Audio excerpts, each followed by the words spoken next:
Okay, I thought I would do a little review of the kidney model that we have in the classroom. So let's take a few minutes and go over the structures that you can see in this model. First thing I want to start out with, let's talk about regions of the kidney. And we're going to start most external. So you can see this external covering that covers the kidney is the renal capsule. And it gives the kidney a shiny appearance and keeps it separate from the other organs in the cavity. If we look at the inside of the kidney, so we cut the kidney kind of in a frontal plane. So we've taken away the front half and we're now looking kind of inside at the posterior aspect of the kidney.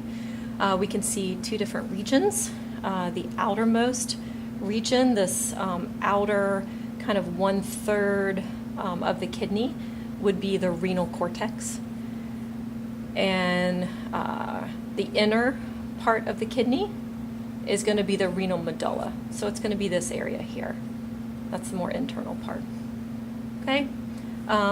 We also talked about this area called the renal hilum or hilus, just like the lung. And that's going to be this medial portion of the kidney here where we have renal artery, renal vein, and then renal pelvis draining out into ureter. So all of those structures are entering and leaving the kidney at the renal hilum. So if we talk about particular structures in the kidney itself, we've got these triangular shaped areas here, and these are called renal pyramids. So all of these are going to be indicating renal pyramids. In between the renal pyramids, we have these invaginations of cortical tissue. So you've got cortical tissue that's going to travel in between each pyramid. And these areas here are called renal columns.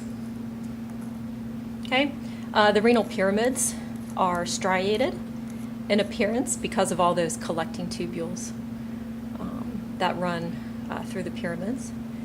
And if we look at the apex of the renal pyramid, so this area here and this area here, it basically comes down to this point, and this pointed area is called the renal papilla.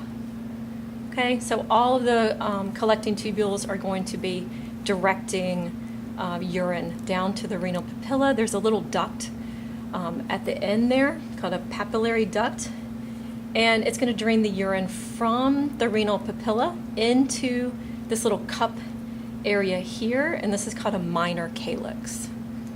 Okay, so each pyramid drains into a minor calyx, and then the way it's arranged is that you have several minor calyces that are going to join together to form a major calyx.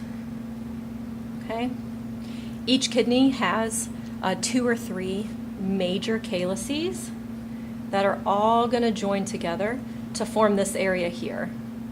Okay, so this large kind of drainage area on the medial aspect of the kidney, and this is called the renal pelvis. And the renal pelvis basically becomes the ureter when it leaves the kidney. Okay, it transitions into this thin tube that drains each kidney. So left kidney has its ureter, and then right kidney would have the same. Another thing I want to point out on this model is that, again, you have renal artery that's bringing arterial blood into the kidney. Renal vein is draining venous blood from the kidney. But I wanted to point out, you see these little branches here, these little tiny branches. These are the branches that we talked about in class. These are the cortical radiate branches of the arteries, and this is where the afferent arterial branch is from that supply the glomerulus with blood.